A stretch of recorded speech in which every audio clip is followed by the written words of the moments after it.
Maganimation, Episode 3. Make animation great again. Hi, I'm your host, Randy, here with Dylan. Hey. This episode we're going to talk about one of our favorite shows, Aqua Teen Hunger Force, and that was highly requested after the last episode. But before we get started, I think I'm going to do a mic check real quick. Are you ready for that? Is that cool? Yeah. Okay. Mic check. Mic check. My name is Shake Zula, the mic ruler, the old schooler. You want a trip? I'll bring it to ya. Frylock and I'm on top. Rock you like a cop meat while you're up next with your knock knock. Meat wad make the money, see. Meat wad get the honeys, G. Driving in my car, living like a star. Ice on my fingers and my toes and I'm a Taurus. Haha, check it. Check it. Yeah. Yeah, I think the mic's working. It sounds pretty good to me. You think it's good? Same. All right. Okay. All right, well, let's jump in then. All right, guys, for Episode 3, since we've already covered Samurai Jack Season 5, which was something recent, that was something that we knew from the past that was brought out again, and then Ren and Stimpy, we went way back into the past to talk. This time, we're kind of somewhere in the middle, because while I'd say that Aqua Teen Hunger Force isn't on anymore, it just ended in 2015, so it was on up until recently, and it actually got canceled, I found out, against the creators' wishes. And the show was created by people out there who don't know, by Dave Willis and Matt Morello, I think is how you say their names. Right. And they actually, Dave Willis, as far as I know, he was a writer and voice actor on Space Ghost Coast to Coast. And I don't know if Matt Morello actually did as much work there, but the origins of Aqua Teen that some people don't know is from Space Ghost Coast to Coast. They actually had their first appearance on there years ago on an unaired episode, and the voice of Shake and Frylock was completely different. So if you out there don't know what Aqua Teen is, and you've probably been living under a rock for 15 years because the show is highly significant in a few ways. I believe it was the first original Adult Swim series. Am I correct on that? Pretty much it's what launched the network on its own. Yeah. That along with like C-Lab 2021 and Space Ghost Coast to Coast, those shows were carried over. Like Space Ghost wasn't even on Adult Swim. Like again, it was before Adult Swim was even founded. Well, it's like the godfather to Adult Swim as Space Ghost Coast to Coast. Essentially, yeah. And then right from that offshoot is a spin-off of these things. The thing was called Burger Trench. They were supposed to be mascots for that fake franchise as a spin-off from Space Ghost Coast to Coast. And they show frequent appearances on the show, I guess. I don't know. And then they made their own branch-off show from it. Well, the thing is that they had a hard time pitching the show, and so they kind of wrote it as this detective superhero show with the milkshake, Gawada meat, and these French fries. Yeah, it was a whole mode of deceit towards Cartoon Network to try and get it on there, because when they primarily showed the pilot, producers or whatever at Cartoon Network looked at it and were like, we don't understand the plot at all. And so they made it with this false narrative that was actually dropped around Episode 5 when they brought in the Moonanites.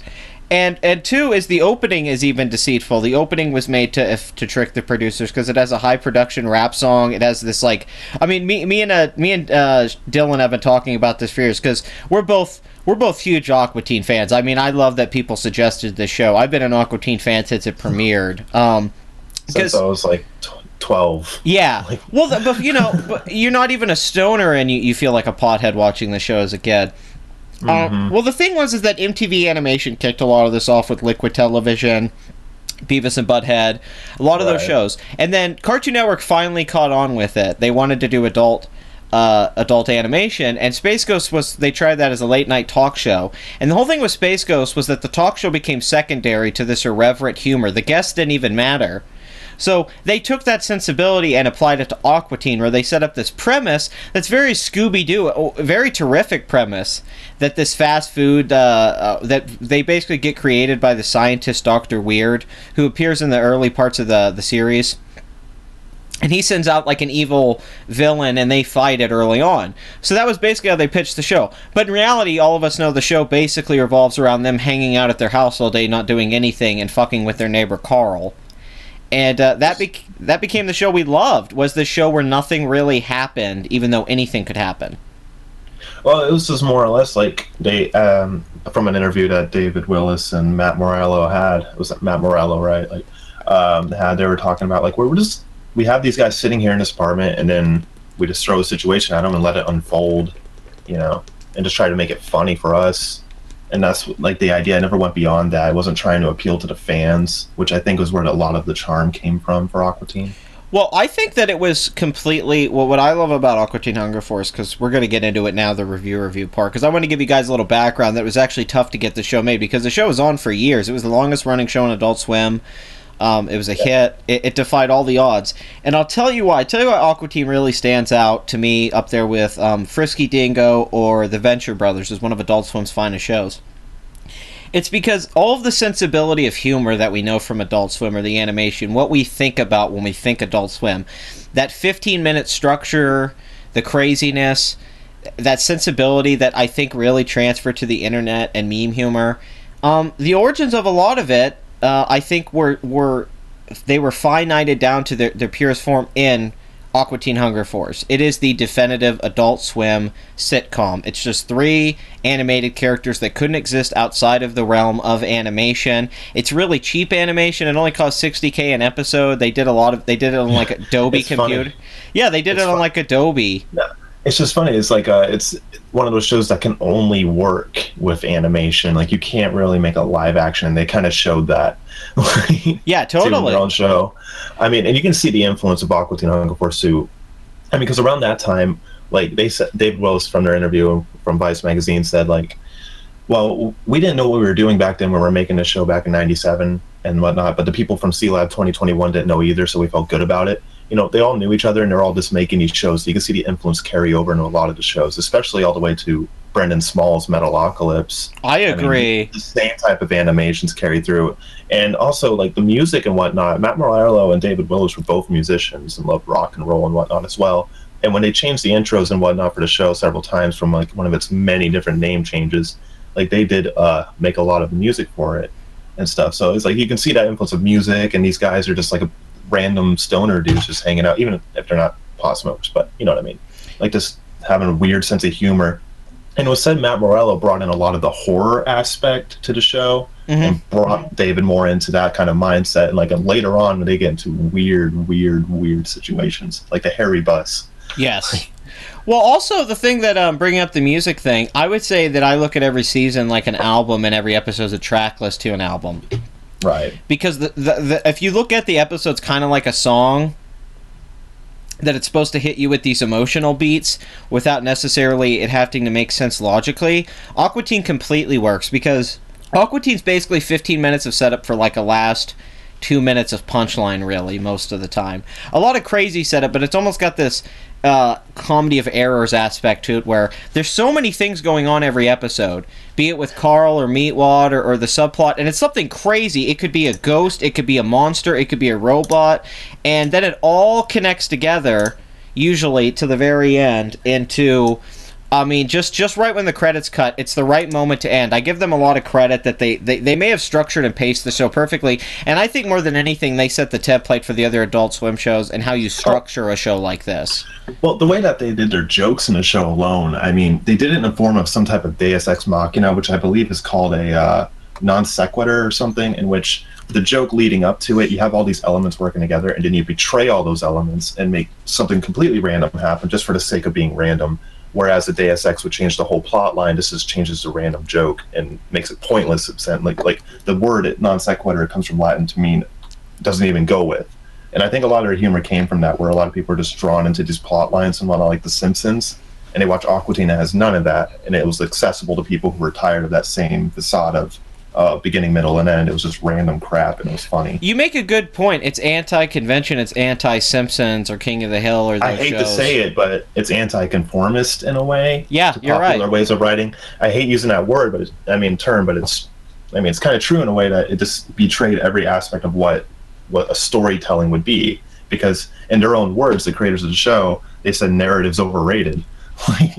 And in a way, it is if you're making comedy. Well, in general, because the idea that people have is that narrative or structure or writing and that stuff can overcome a lot of things, and that's true generally, but the stuff that really stands out has a vision beyond that. And the thing about Aqua Teen is that they clearly knew what the world looked like, they clearly knew what the jokes were. From what I read, it took them like 8 weeks to just write a script for the show, so they clearly put a lot of time into it. Even the way the show looks, that unique animation style, even if it is cheap animation, we all know it distinctly. It's so fucking iconic, the Aqua Teen Gang. Everybody knows how the house looks. Everybody knows what Master Shake looks like. And I think it's a combination of a few things. Besides their vision of being really funny and it being a show that was, non-conform, which is what Adult Swim did. That's what happened when C-Lab came out and stuff. Back when Adult Swim was cool. Yeah, before, Cartoon Network ripped down basically everything Adult Swim had and took away Toonami. Well, now those are back, though. We got Samurai Jack. Right. Yeah. But they're slowly coming back. Yeah. Well, back in the day with Adult Swim, the thing was, it was like, oh fuck, there's nothing else like this. I've never seen animated shows like this, where the humor was just weird, and it didn't seem like they cared about plot or character development on any of these shows. Like, people die at the end of Aqua Teen episodes, and the next episode they completely ignore that death happened. They don't even acknowledge it. It happens all the time. It was intentional. Yeah, there's cartoon rules. And then they break those rules that they set up within their own show consistently. They don't keep any rules the same. And, we didn't hold that against Ren and Stimpy. No, I'm not holding it against them. Oh, no, I'm not saying you are. But I'm saying, a lot of people give the show some scrutiny. I mean, of course, all the fans love it because they're fans, duh. But, to the same standard as Ren and Stimpy, why did that one be so much more successful? It was weird. Well, especially when it comes to critical acclaim, it's like people praise shows like that, and yet Aqua Teen, while it was a huge hit with the fans, it's like it doesn't get that special place it deserves as one of the great shows of the last 10, 20 years for animation, because it really was. It was because it was different. It wasn't like something that you would watch in anime. It wasn't like a comic book show. It wasn't like a Saturday morning cartoon. They're definitely it was an experimental thing. They always tried to push the bar and do something different, which was really interesting. It was great to see, like when they did the Claymation episode in season 11. It was a fantastic episode going against Cryspot for no reason. It was a stupid antagonist, but they always tried to experiment and be different with it. Well, can I also say one of the most consistent shows out there was on 11 years, and almost every episode I've seen for the most part, including the final episode, which I watched the other night, I never saw, are all pretty damn good. There's definitely something better about the early seasons, like most shows, but if you haven't seen the final episode of Aqua Teen, you will be shocked at the emotional pathos that comes out in, the last 10 minutes or so of the episode. I was very surprised that it kind of has this... It kind of has the ending you don't expect, because the character they focus on is the one you didn't even think about. And really, when you think about it, the character was the heart of the show. Because to me, Master Shake is the comedy, Fry's the straight guy, and Meatwad's the heart. Meatwad's what keeps you emotionally invested, because despite him being a big wad of old meat, he's fucking adorable. And the voice and everything. No, I love you guys. What's going on? You just want to give him a fucking hug. You want to stick your dick in that meat and just go to town. I love that Master Shake wears cleaning gloves on the side of his cup. Motherfucker didn't even do the dishes. Yeah, because he wants to have hands. They did that Ren and Stimpy thing. They found the character dynamics. They're like, Shake's clearly a narcissist. He wants to be in charge. Frylock's really smart and pragmatic, and Meatwad's like a little kid, and they're two gay fathers raising this kid. And they have this old detective superhero thing, and they live in a shithole. They live in a shack, basically. Their house looks crappy. Well, to be fair, they live in Jersey. Yeah, that's true. They are in Jersey. And then, then the brilliance to put Carl next door to do the fucking neighbor trope, and then make him this fucking typical Jersey chain-wearing guy. Hey guys. And they just go and crash at his pool. What are you doing in my pool? No, it's they're always in his pool. For some fucking reason. No, why does a milkshake need to go in a pool? What does he get out of that? And then they go and sneak into the pool, and then Shake bullies Meatwad and tells him he can't go into the pool, that they are trespassing in. It's like this stupid premise build-up like that makes no fucking sense. There's always that dynamic of Shake trying to display his superiority over Meatwad. But I do, he's my favorite character, to be completely honest. Oh, Shake? I love Shake. Me too. He is the show in a way. I agree. There wouldn't be this much conflict without him, Otherwise, they just solve the problem and move on. No, he makes every situation worse. Yeah. That's the thing I love about Shake. Every situation could be solved in the first 5 minutes, but Shake is the reason that it becomes a 15-minute episode, because Shake will not let the issue resolve. It's like the one episode he wants to fuck with Meatwad, so he kills himself to possess the game. And then by the point he gets in there, Meatwad's done playing the game, so he wants to come back after he went through all this shit to die. So he just wasted... And that's the whole episode. The episode really has no point. There's no real payoff. Well, at the end, they summon a gigantic demon chicken. Oh, yeah, there's that. Ends, but... Yeah, but like the whole premise at the beginning, you don't know where it's going because Shake, nothing really happened. Like they set up this idea Shake's gonna fuck with Meatwad and it doesn't happen. They don't do anything with, and that's every episode of Aqua Teen just about. They set up this awesome premise in the first few minutes. You're like, man, I can see where this goes. Then somewhere in the middle, they just drop it, and then it doesn't even happen. And they're on a whole different tangent. You're in a whole different place, and then when it ends. You feel like you're watching a different episode altogether. Usually by the end, you feel like most of the time, and then they'll usually somehow connect it back at the end. But having said that, let's talk about some other things. The movie, best left unspoken. 15 minutes does not work well into an hour and a half. I agree, but I will say this: I love the fucking intro. Oh yeah, incredible! It's the best part. It's amazing. Schoolie D did the rap song, and it's iconic, as a lot of people know. The opening really does kind of set the tone and gets you pumped up for it. It kind of tricks you though, because it gives you this high energy, and then you go into the show that's kind of calm, really. Aqua Teen. But for you, what to you is the sensibilities of Aqua Teen that makes it stand out from those other Adult Swim shows? Why isn't it just like mixed together with C-Lab or anything else? What makes this better than, let's say, something like a Squidbellies or Perfect Hair? Oh, I can explain that. Well, in general, why is this show stand out? Yeah, because going back to what we said earlier, I think you mentioned something on it and touched on it. Like it displayed basically what Adult Swim was going to be about, and it really just brought the whole franchise up to what it is now, which it really shocks me why Cartoon Network dropped the show in the first place. Like the creators don't even know why they dropped the show. They didn't explain, but I don't know if anybody knows. Please do some digging. I did some research, and I guess the guy who runs Adult Swim, who created Space Ghost, I guess he just told them he was tired of the show and chose not to renew it. That's not the only actual answer I'd probably accept, because there's no other real reason. They were making money. Like, it was fine. It was getting more and more like recognition, and they just drop it. But whatever. Well, it could have been The Simpsons for Adult Swim. Like, it could have just been on for like 20 years. Yeah, it's just random crazy humor. But I don't know. I don't work there. But what makes it stand out and everything is, again, the lack of premise, the lack of plot, just how it always focuses just on the characters' dialogue, and it's just random bullshitting. Just the jokes go nowhere. There's no point to it, and you're really just watching TV. And it kind of actually captures the essence of watching TV in a way. Just random shit on TV. That's a good point, that if you look at Aqua Teen as a satire of television... Which I know it wasn't intended to be that way. But they do sit around and watch TV all the time, though, in Aqua Teen. Yeah, it's like how Beavis and Butthead was, where they said they were teenagers watching TV, so Mike Judge made a show like that. Yeah. In a very dark way, it captures childhood.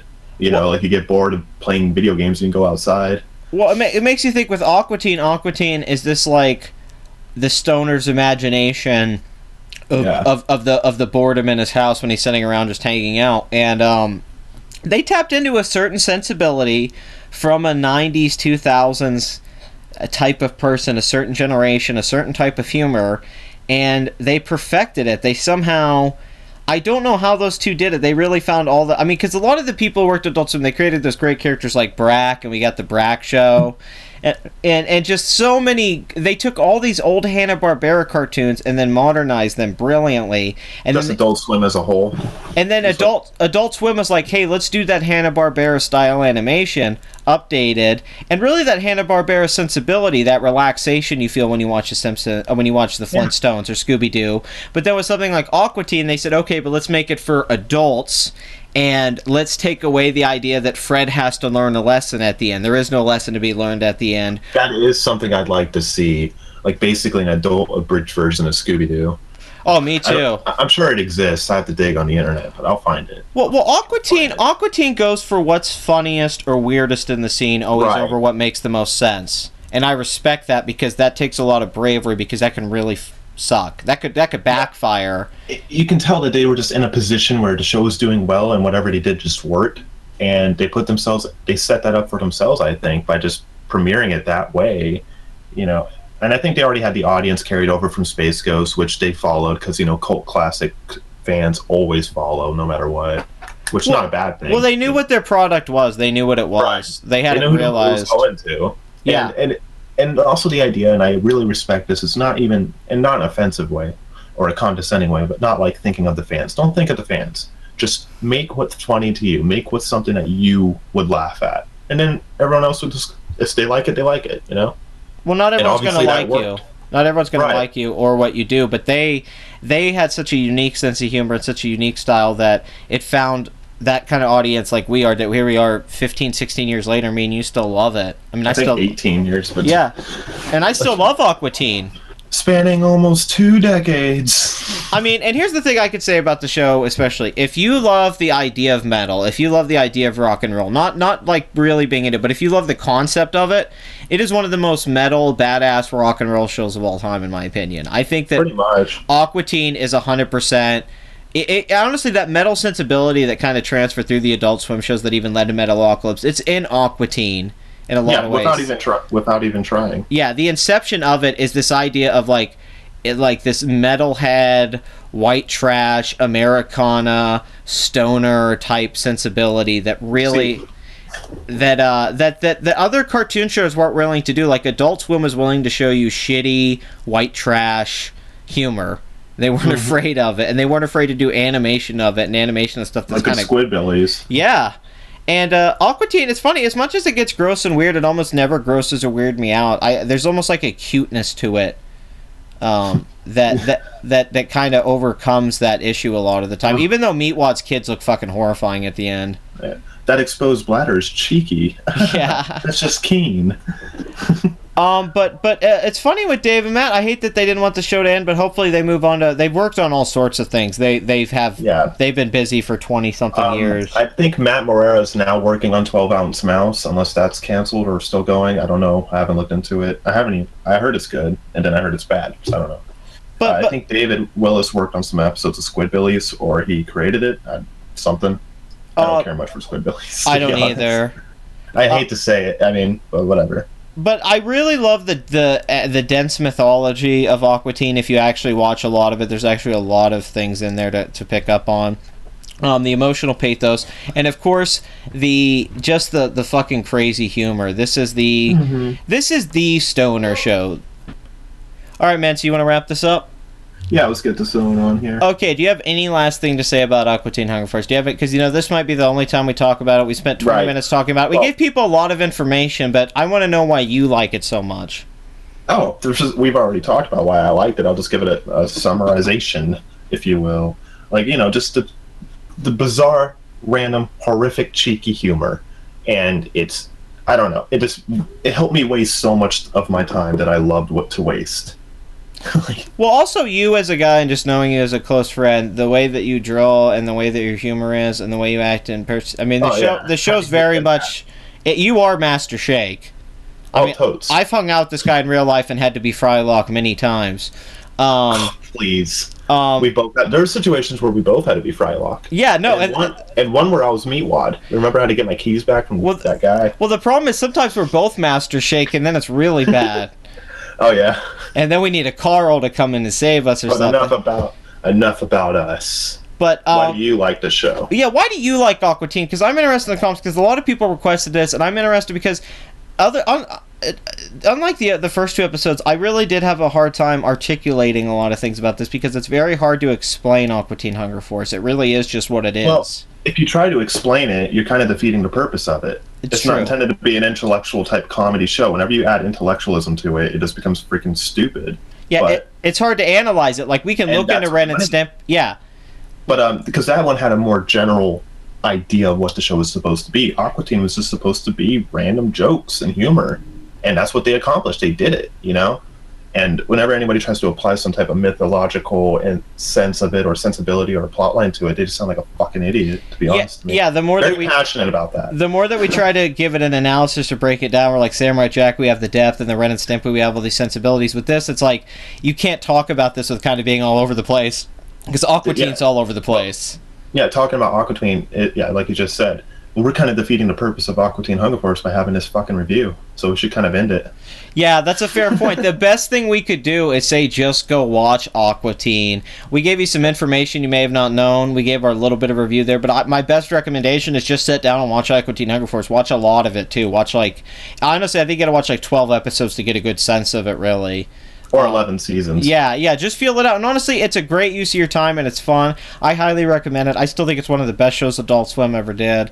I still think Master Shake's one of the funniest characters out of there. It's definitely one of the best trios in cartoons. And, in the comments, I want to know why you love it. Why you love Aqua Teen Hunger Force. Yeah, why did you recommend us to talk about this? We want to have... There's always room for conversation about Aqua Teen. And it sucks that it's still not airing or coming out with new episodes now, but... Or stuff that we missed, maybe something we didn't even talk about that's important. We don't know everything about this show. Well, we didn't even go into Carl enough and how Carl's so crucial to the show. Or Dana Snyder, how he got the job. I mean, like, yeah. We didn't touch base on a lot of things, to be honest. Yeah, there's so many things that, like how, like Carl really, in a lot of ways, is like so much of the comedy because just putting this realistic guy beside these cartoony characters is so genius. I love their drawing style because it's so grossly realistic. He looks just like a guy we've all met so many times. You've seen that guy. But I appreciate you guys watching. This is the 3rd episode. We're having a great time doing this. I saw that we got a lot of hits on Minds, and we're doing great on there on YouTube. So anyone who's been watching this and keeping with us, I appreciate it. We are taking requests for review, so please put your requests in the comment section because we will review something you want if we like it. We're not going to review a show we don't like. Sorry. That'll be another show. Yeah, it's just talking shit. Yeah. About what we hate. Yeah. Which is a lot of anime. Another video. Yeah, there might be a Maganimation coming out where we talk some shit. Just saying. All right. Well, that's Maganimation. This is Dylan. Bye. This is Randy, and I love you guys. I don't. Yeah, he hates you guys. I don't know why I love you. Why did I say I love you? I was gonna get the last say, and you fucked it up for me. No, I just don't know why I said I love you because shut up. Okay, let me say what I want. Do you have lube? Because I like to be nice and lube before you fuck me. Hey man, why are you being so mean to me? Darth Vader signing out. You're always picking on me, man.